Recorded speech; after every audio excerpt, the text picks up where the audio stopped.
नमस्कार, मैं सुरभि और आप देख रहे हैं एक्सप्रेस न्यूज भारत। देहरादून में सुखम हॉस्पिटल में शुरू हुई आयुर्वेदिक चाइल्ड स्पेशलिस्ट की सुविधा। सुखम अस्पताल के संचालक डॉक्टर रिजू कुमार ने पत्रकार वार्ता में ये जानकारी दी है, जहां बच्चों के स्वास्थ्य के लिए आयुर्वेद काफी बेहतर होता है, क्योंकि ये बिना किसी साइड इफेक्ट के आपके बच्चे को स्वस्थ रखता है। आयुर्वेद में हर बीमारी का इलाज है।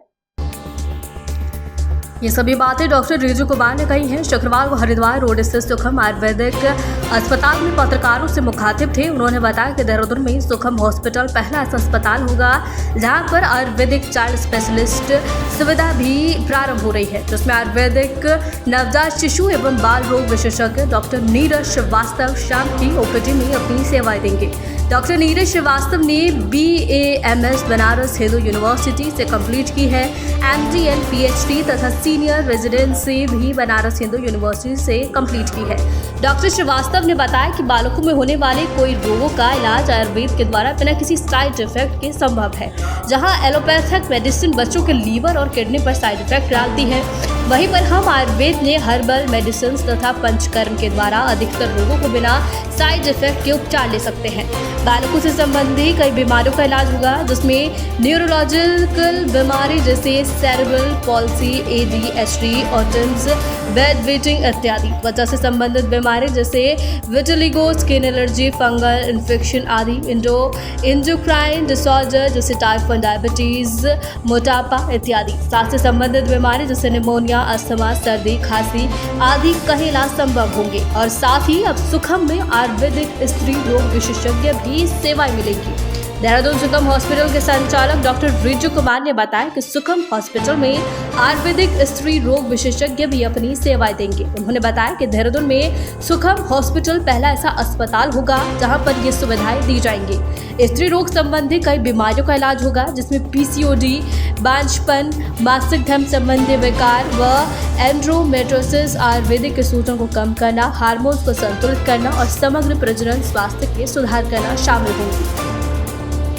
आयुर्वेद कोई नई पद्धति नहीं है, 5000 वर्षों से चली आ रही है। और लगभग आप पीढ़िया की बात करें तो काश्यप संहिता पूरा संहिता है हम लोगों के पास, जिसमें पूरा वर्णन किया गया है। इसी के साथ स्त्री रोगों का भी पूरा विज्ञान है हम लोगों के पास।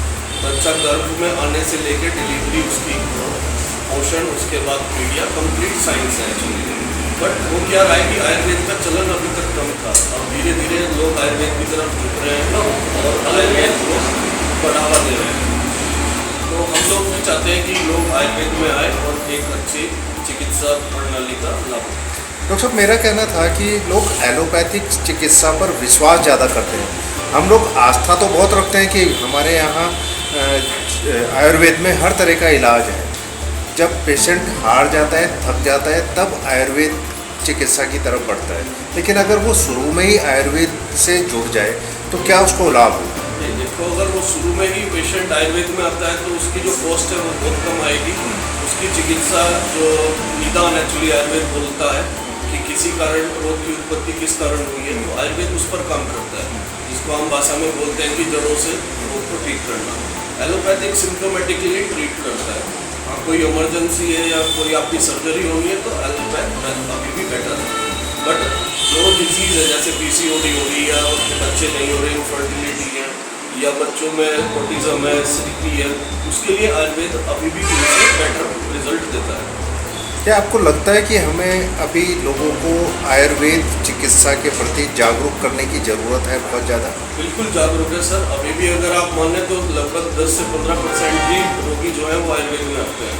बट अगर इसकी हम लोग आप लोग जागरूक करेंगे और ये 40% होगा तो एक स्वस्थ जीवन भारत को भी मिलेगा और जो देशवासी हैं उनको भी मिलेगा। आयुर्वेद चिकित्सा हमारे जो देश की एक रीढ़ की हड्डी है, अगर हम कहें तो हमारे वेद और ग्रंथों में भी इसका जिक्र होता है।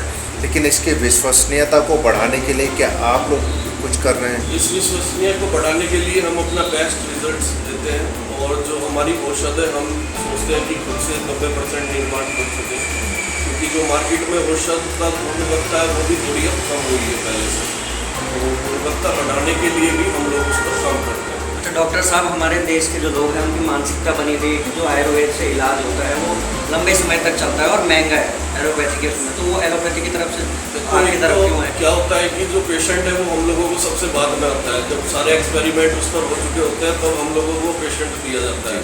उसके बाद रोग की 6 अवस्थाएं होती हैं किसी भी रोग की, वो अंतिम अवस्था में लगभग रहता है या असाध्य की तरफ चला जाता है, तो उसको चिकित्सा करने में समय तो थोड़ा पड़ेगा।